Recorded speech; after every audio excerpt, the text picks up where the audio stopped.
9ஆம் வீட்ல கேது இருக்கு அப்படின்னா, அப்பா வழியில வரக்கூடிய அனைத்து விஷயங்களுமே அங்க பிளாக் ஆயிட்டே இருக்கும். நல்ல உறவுன்றது இருந்தா கூட, அவங்களால எந்த ஒரு ப்ளஸுமே உங்களுக்கு ஏற்படாது.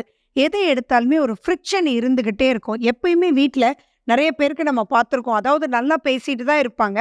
ஆனா, அப்பா வந்து ஏத்த மாரி உட்கார்ந்த உடனே, ஒண்ணு அப்பாக்கு சுர்ருன்னு கோவம் வந்துரும். இல்ல இவருக்கு கோவம் வந்துரும். அந்த டைனிங் டேபிளே ரொம்ப வந்து மோசமாயிடும். ஸோ, திருப்தியான ஒரு மனோநிலை அப்படின்றது 9ஆம் வீட்டுக்கு அங்க வரவே வராது. எதுவுமே இவங்களுக்கு அனுபவிக்கிற யோகங்கள் ரொம்ப குறைவாவே இருக்குன்னு வச்சுக்கோங்க. அப்படி இருக்கிறவங்க, கண்டிப்பா நான் சொல்றேன் இந்த எளிய முறை பரிகாரம் அப்படின்றது கண்டிப்பா பண்ணணும்.